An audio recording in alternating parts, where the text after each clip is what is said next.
Pernahkah kau bertemu seseorang yang tak punya apa-apa, namun tiba-tiba membuat hatimu kaya akan rasa? Pernahkah kau merasakan getar aneh saat sepasang mata sederhana menatapmu, seolah menelanjangi seluruh kesepianmu yang lama tersembunyi? Namaku Ratna. Mereka memanggilku janda kaya raya. Wanita yang katanya kebal luka, karena hartanya cukup banyak untuk menutupi air mata. Tapi benarkah begitu? Aku akan membisikkan sebuah rahasia tentang seorang lelaki, pedagang cilor, Aci Telo Gerobak, yang setiap sore menyalakan aroma gorengan di pinggir jalan. Ia bukan siapa-siapa di mata dunia, namun ia menjadi segalanya di mataku. Bagaimana mungkin janda kaya raya sepertiku bisa jatuh hati pada lelaki sederhana itu? Bagaimana mungkin sebuah cinta bisa bertahan di tengah gosip, hinaan, dan cobaan? Duduklah manis. Karena sekali kau dengar kisah ini, kau akan sulit berhenti. Sebelum aku mulai, tekan subscribe, nyalakan lonceng, dan pastikan kau menonton sampai akhir.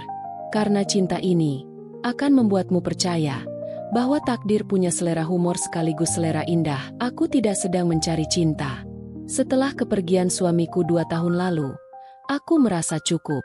Cukup dengan rumah besar yang sunyi, cukup dengan agenda pertemuan bisnis yang tak pernah benar-benar mengisi hatiku, cukup dengan pesta-pesta amal yang lebih sibuk memamerkan gaun daripada doa. Aku belajar tertawa di depan orang dan menangis di balik pintu. Aku belajar tampak kuat, meski tubuhku kadang hanya ingin rebah di lantai dingin kamar. Hingga suatu sore, ketika mobilku melintas di jalan kecil dekat sekolah dasar, mataku menangkap sesuatu yang aneh. Sebuah gerobak sederhana, dengan tulisan tangan miring. Cilor Teo, gurih pedas, teman senja. Gerobak itu mengepulkan asap tipis dari wajan kecil. Aroma aci goreng bercampur cabai menyelinap lewat jendela mobil. Dan di balik wajan itu, berdirilah seorang lelaki muda. Kemeja kotak-kotak sederhana, lengan digulung, peluh menempel di dahinya, tapi senyumnya jernih. Aku entah kenapa meminta sopir menghentikan mobil. Aku turun. Tumit sepatuku mengetuk aspal. Langkah yang biasanya menuju butik mewah kini justru mendekati gerobak cilor. "Bu, mau coba?" tanyanya. Suaranya dalam, tapi hangat. Matanya menatap, tidak rendah diri, tidak pula congkak. Aku tersenyum tipis. "Cilor pedas. 1. Jangan terlalu berminyak." Ia tertawa kecil, mengaduk adonan dengan cekatan. "Kalau begitu, kita biarkan pedasnya yang jujur bicara, ya." Aku terdiam. Kalimat sederhana itu entah kenapa mengetuk hatiku. Pedas yang jujur. Bukankah selama ini aku hanya menelan manis yang pura-pura? Cilor itu ia sodorkan padaku dalam wadah kertas sederhana. Aku menggigitnya. "Gue, inya." Pedasnya meledak pelan di lidah. Entah kenapa, aku merasakan sesuatu yang lebih dari sekadar jajanan sekolah. Aku merasakan, pulang esoknya, aku kembali. Sopirku heran, tapi aku hanya berkata, "Aku ingin jalan-jalan." Gerobak itu ada di tempat yang sama. Asapnya menari di udara sore. Dan ia, lelaki itu, kembali tersenyum. "Tanpa minyak berlebih lagi," tanyanya. "Kau ingat?" kataku. "Tentu. Orang kalau benar-benar makan, pasti ingin dihargai lidahnya." Aku tertawa kecil. Jarang sekali ada orang yang menghargai lidahku. Banyak yang hanya menghargai hartaku. Aku pun mulai sering mampir. Kadang aku bertanya tentang hidupnya. Katanya, namanya Theo.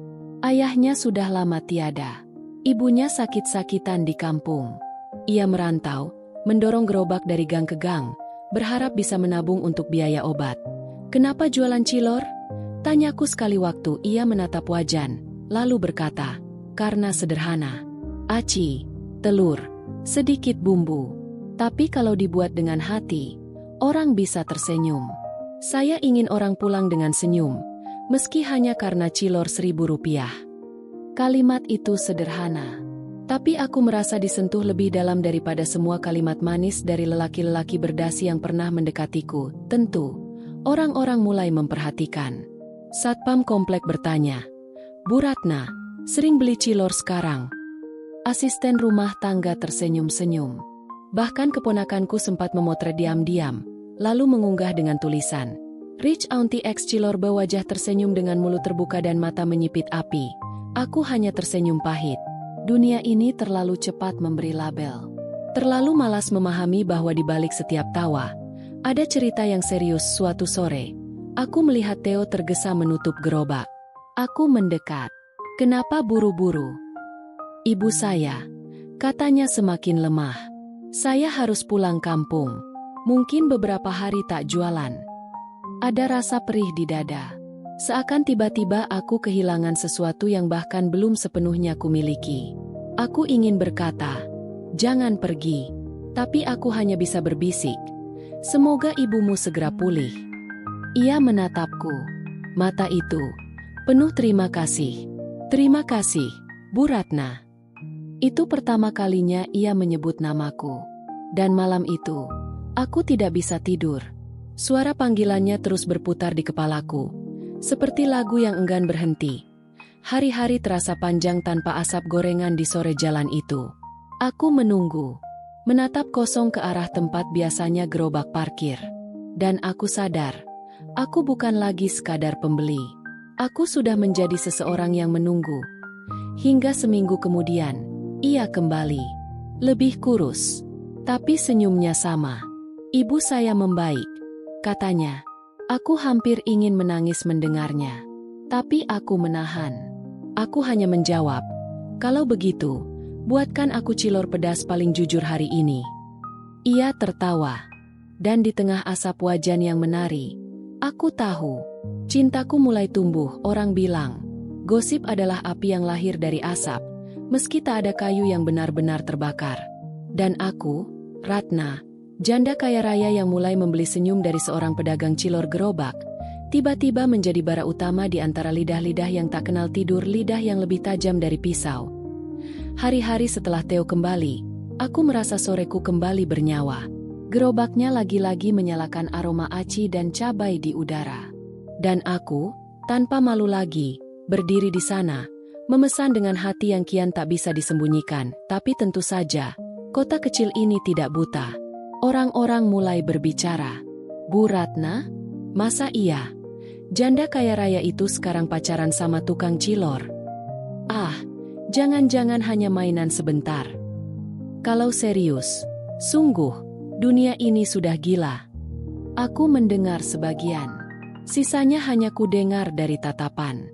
Tatapan yang merendahkan. Tatapan yang menilai. Tatapan yang diam-diam menikam lebih sakit dari kata, "Kau tahu, ada saatnya perempuan ingin bersembunyi." Tapi aku sudah terlalu lama bersembunyi di balik statusku. Kini, biarlah dunia tahu, hatiku memilih sederhana. Meski semua orang menertawakan pertemuan keluarga. Suatu malam, aku dipanggil ke rumah kakak iparku, Mira. Ruangannya megah, lampu kristal bergoyang halus, seolah ikut menjadi hakim malam itu. "Ratna," katanya tanpa basa-basi, "aku dengar kau sering terlihat bersama tukang cilor itu." Aku tersenyum kecil. "Namanya Theo." Mira menghela napas, menatapku seperti aku anak kecil yang tak tahu aturan. "Ratna, kau keluarga terpandang. Nama kita bukan nama kecil. Apa kau sadar gosip itu bisa menjatuhkan kehormatan kita?" Aku meneguk air putih, lalu menjawab pelan, tapi tegas. "Mungkin yang rapuh bukan aku, tapi nama keluarga yang bisa jatuh hanya karena seorang pedagang cilor." Suasana hening. Beberapa saudara menunduk, pura-pura sibuk dengan ponsel. Tapi aku tahu, mereka menilaiku dengan tajam. Mira menekan suaranya. "Aku hanya ingin mengingatkanmu. Jangan ulangi kesalahan. Jangan buat hidupmu bahan tertawaan." Aku menghela napas panjang. Kalau saja mereka tahu bahwa aku sudah lama jadi bahan tertawaan kesepian. Hidupku memang mewah, tapi hatiku kosong. Hujan di gerobak. Beberapa hari kemudian, hujan deras mengguyur. Aku melihat Theo tetap berdiri di balik payung gerobaknya. Air hujan membasahi bajunya. Asap wajan bercampur dengan uap hujan. Aku keluar dari mobil, berlari kecil menembus deras. "Theo, masuk ke rumahku. Berteduhlah sebentar." Ia menolak halus. "Tidak usah repot, Bu. Tapi aku menarik tangannya. Aku bukan hanya pembeli. Theo, aku butuh kau duduk di dalam, walau hanya sebentar. Ia menurut. Kami duduk di teras. Hujan memukul genting seperti tabuhan drum alam. Aku menatap tangannya yang penuh bekas luka minyak. Tak pernah takut luka? Tanyaku, ia tersenyum tipis. Takut. Tapi kalau kita ingin membuat sesuatu untuk orang lain, luka itu harga kecil. Aku tercekat. Kalimat itu sederhana, tapi menembus jauh ke hatiku. Lebih dalam daripada semua cincin berlian yang pernah singgah di jariku. Gosip yang meledak. Beberapa hari setelah kejadian itu, sebuah foto tersebar. Aku, dengan payung di tangan, berdiri dekat Theo di gerobaknya. Foto itu diunggah oleh seseorang, diberi caption, "Janda kaya beli cinta murah di pinggir jalan." Komentar bermunculan. Ada yang tertawa, ada yang sinis, ada yang pura-pura prihatin, tapi sebenarnya menikam. Aku membaca semuanya malam itu. Tanganku bergetar, dadaku sesak.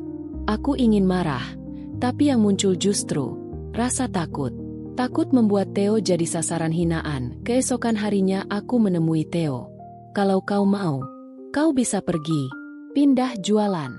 Jangan dekat dengan aku lagi. Ia menatapku lama, lalu berkata dengan nada tenang tapi penuh keyakinan. Bu Ratna, saya jualan bukan untuk gosip. Saya jualan untuk hidup. Dan kalau saya harus pergi hanya karena orang lain tak suka, berarti hidup saya milik mereka, bukan milik saya. Aku terdiam. Air mataku hampir jatuh. Ia mengulurkan wadah cilor. Tolong, makanlah. Biar lidah ibu ingat, dunia ini tidak hanya pahit. Aku menggigit perlahan. Gue, pedas. Dan aku sadar, cinta bukan tentang melarikan diri. Cinta adalah keberanian berdiri di tengah badai, api yang membakar batas. Hari demi hari, gosip makin keras. Ada yang mengirim surat tanpa nama ke rumahku. Ada yang menyindir di acara sosial. Ada yang pura-pura ramah, lalu menusuk di belakang, tapi aku sudah membuat pilihan. Dan malam itu, di bawah lampu jalan yang remang, aku berbisik pada Theo, kalau aku harus kehilangan nama baikku untuk bersamamu, aku rela. Karena lebih buruk kehilangan diriku sendiri hanya demi nama yang tak pernah benar-benar memelukku. Theo menatapku, lama sekali. Lalu ia berkata pelan, "Aku tidak punya apa-apa, Bu Ratna. Hanya cinta. Kalau itu cukup, aku akan jaga seumur hidupku." Aku menutup mata.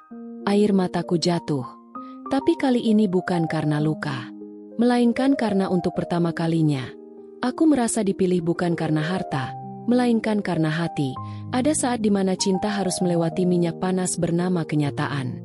Dan kenyataan, berbeda dari gosip, tidak bisa dibungkam dengan senyum. Ia harus dihadapi. Aku tahu hari itu akan datang, tapi tetap saja ia tiba seperti hujan yang tak sempat kubawa payungnya. Surat tanpa nama, luka dengan nama pagi itu. Di meja makan panjang yang sering terasa lebih sepi daripada lorong rumah sakit, aku menemukan sebuah amplop, tanpa pengirim, tanpa salam. Hanya berisi selembar kertas dengan kalimat yang ditekan begitu keras hingga hampir menembus. "Kau akan menyesal. Laki-laki itu hanya mengincar hartamu." Lucu, ya? Orang-orang menerka isi hati seseorang dengan kemudahan yang sama saat menekan "kirim" di layar ponsel. Aku meremas kertas itu. Ingin marah, ingin membela Theo. Namun sebelum amarah itu sempat tumbuh, ponselku bergetar. Nomor tak dikenal. "Bu Ratna, saya ketua RT di kampung halaman Theo.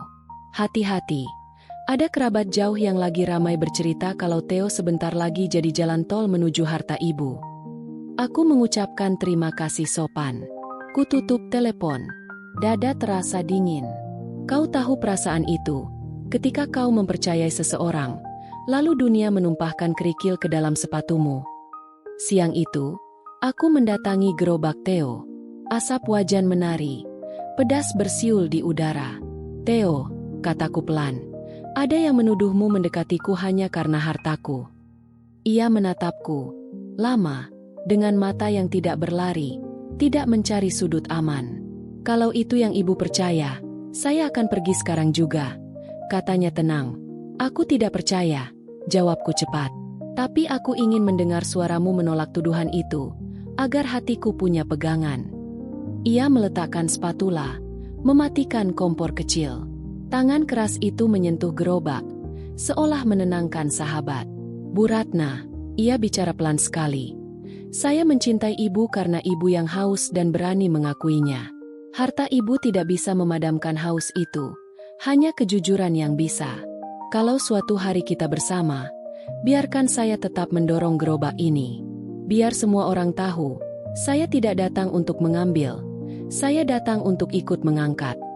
Ada saat di mana satu kalimat lebih berat dari berlian. Ini salah satunya, aku mengangguk. Kalau begitu, tetaplah jualan. Di sini, di sore-sore yang sama, biar mereka melihat, kesetiaan juga bisa punya alamat.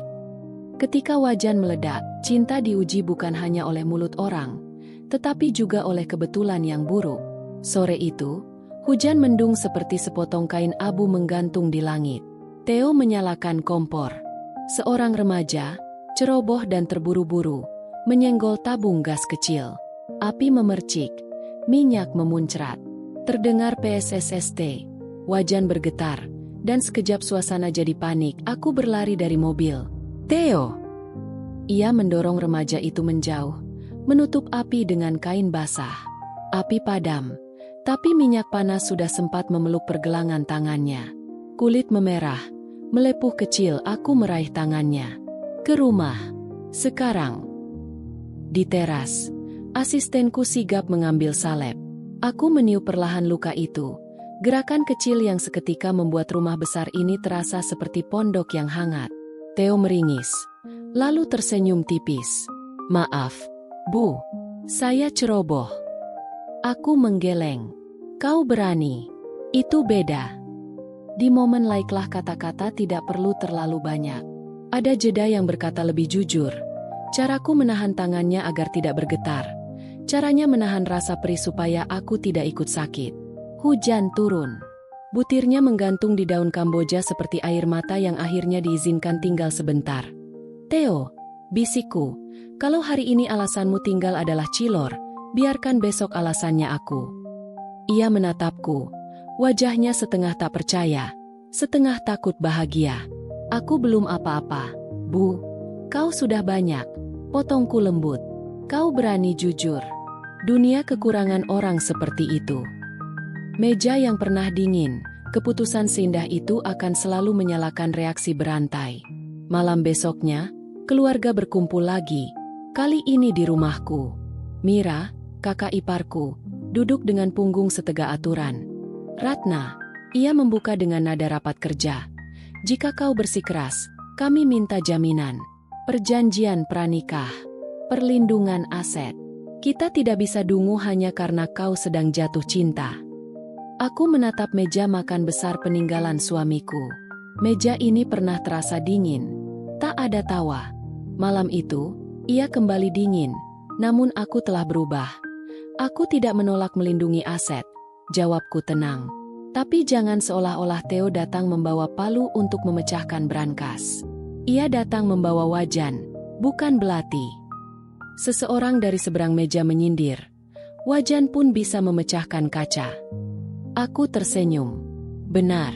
Tapi di rumah ini, kaca yang retak bukan karena wajan. Karena tatapan. Hening. Udara menegang seperti benang yang siap putus. Lalu aku berdiri. Dengar baik-baik. Aku pernah hidup dengan seseorang yang kucintai sampai maut memisahkan.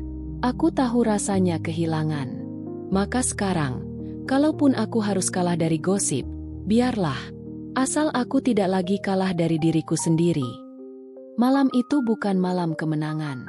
Bukan juga malam damai. Tapi malam itu, aku mengerti. Ada pintu yang tak perlu lagi kucari kuncinya. Karena kucari pun, ia tidak menuju kemana-mana. Pengakuan yang tidak meja hijau. Aku mengajak Theo duduk di taman belakang. Tempat lampu-lampu kecil seperti bintang yang lupa pulang. Theo, keluargaku minta perjanjian pranikah. Ia mengangguk tanpa tersinggung. Kalau itu membuat ibu tenang, saya tanda tangan. Saya menikahi ibu, bukan rekening ibu. Aku menatapnya, penuh, tanpa sisa. Kau boleh berhenti memanggilku ibu. Theo terkekeh, malu. Ratna. Satu kata itu, tanpa gelar, tanpa jarak, menggulungkan karpet merah di dada. Rasanya, pertama kali dalam waktu yang lama, aku dipanggil sebagai manusia penuh, bukan sebagai alamat harta. Dan satu lagi, pintaku, tetaplah berjualan. Mungkin nanti tidak tiap hari. Tapi jangan lepaskan gerobakmu hanya untuk membuat orang diam. Ia menatap ke depan, ke gerobak yang bersandar di pagar. Gerobak ini bukan aib, Ratna. Ini sejarah. Akan ku bersihkan, ku perbaiki. Biar anak-anak sekolah itu tahu, cinta tidak harus datang dari undangan berlapis emas. Aku tersenyum. Dan biar kota tahu, kesetiaan masih bisa punya roda. Hari ketika senyum menang, pernikahan kami tidak di ballroom hotel. Kami memilih halaman rumah, tempat Kamboja menggugurkan putihnya seperti restu dari langit rendah. Kursi-kursi kayu disusun sederhana. Di pojok, ada meja kecil, wajan bersih, spatula berkilau, dan gerobak yang dipulas ulang, bukan disembunyikan. Di sisi lain, ada rangkaian bunga tanpa penanda merek. Aku mengenakan kebaya gading. Rambut disanggul sederhana, disisip kembang Kamboja. Theo memakai kemeja putih, lengan digulung. Tidak ada dasi, tidak ada jas. Hanya gerak tubuh yang mengucap, aku siap di hadapan penghulu. Suara Theo tidak bergetar. Aku terima nikahnya Ratna. Dan di titik itu, kau akan paham mengapa ada orang yang menangis saat bahagia. Tubuh tidak punya cara lain untuk menampung rasa yang terlalu penuh setelah akad. Tak ada dentum musik yang memekakan. Hanya suara sendok bertemu piring, tawa pelan, dan tepuk tangan yang jujur. Dan aku meminta satu hal pada suamiku. Bolehkan kau menyalakan wajan, sekadar satu porsi? Ia menatap malu, lalu tertawa. Ibu, Ratna, ini resepsi. Justru itu. Biar awal kita diingat karena wangi cilor, bukan kabut gosip. Kompor dinyalakan, minyak memanas. Adonan aci menyentuh wajan dan bernyanyi ces. Tamu-tamu mencium aroma yang sederhana tapi mengalahkan parfum mahal. Anak-anak bersorak pelan. Orang dewasa, yang tadinya meragukan, tersenyum juga, entah kepada siapa, kepada selera masa kecil, atau kepada keberanian kami. Theo menyuapkan sepotong kecil kepadaku. Aku menggigit, gurih, pedas, hangat. Ini rasanya? Tanyaku menahan haru. Ini rasanya ketika hati yang keras dibuka tanpa paksa. Jawabnya, aku tertawa sambil menyeka sudut mata. Kau tetap penyair yang pura-pura tidak tahu. Setelah riuh reda, lanjutan. Ratna, Theo berbisik. Aku tidak punya janji besar. Tapi aku punya kebiasaan kecil yang tidak akan ketinggalan. Mengingat hausmu, sebelum mengingat lapar orang lain. Aku menatapnya lama. Lebih lama daripada aku menatap jam mahal di ruang rapat. Lebih lama daripada aku menatap laporan keuangan yang biasanya ku cintai. Karena yang kutatap kali ini bukan angka, bukan aset, bukan status. Yang kutatap adalah lelaki dengan gerobak, dengan tangan penuh bekas luka minyak, dengan hati yang tidak pernah menjual dirinya sendiri. Dan aku tahu, malam itu, aku bukan lagi janda kaya raya. Aku hanyalah Ratna, perempuan yang akhirnya berani pulang ke dirinya sendiri. Waktu belajar diam. Hari-hari setelah pernikahan berjalan sederhana. Tidak ada pesta panjang. Tidak ada bulan madu ke negeri jauh. Tapi ada hal lain yang lebih mahal. Ketenangan. Setiap pagi, aku bangun dan mendengar suara sendok beradu dengan wajan kecil di dapur. Theo masih suka menggoreng cilor, meski kini untukku saja, atau untuk anak-anak kecil tetangga yang datang mengetuk pagar. Kenapa masih repot begitu? Tanyaku suatu pagi. Ia tersenyum, menaruh sepiring kecil cilor hangat di meja. Karena aku ingin selalu ingat, cinta kita lahir dari sesuatu yang sederhana. Kalau aku tinggalkan, aku takut aku ikut meninggalkan kejujuranku. Kalimat itu sederhana, tapi setiap kali ia mengucapkannya, hatiku seperti ditaburi bunga Kamboja yang jatuh pelan di halaman. Gosip yang berbalik, lucunya. Gosip yang dulu membakar, perlahan padam. Mereka yang dulu mencibir, kini diam-diam membeli cilor dari gerobak Theo, hanya karena ingin merasakan cinta yang katanya bisa dimakan. Anak-anak sekolah menyapa, "Pak Theo, Bu Ratna," dengan senyum polos. Dan di media sosial, foto-foto pernikahan sederhana kami justru ramai dibagikan dengan caption, "Bukti bahwa cinta tidak kenal kasta." Aku tertawa pelan setiap kali membacanya. Dunia memang pandai berputar. Mereka yang dulu menghina kini justru iri. Tapi aku tidak lagi peduli. Karena aku sudah punya alasan untuk tenang. Dan alasan itu bernama Theo. Janji di bawah pohon Kamboja. Suatu malam, aku dan Theo duduk di halaman belakang. Pohon Kamboja menjatuhkan bunganya, satu persatu, seperti restu dari langit.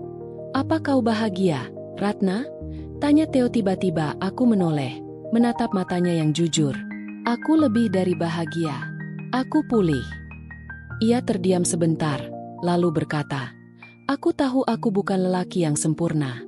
Tapi aku janji, aku akan selalu ada.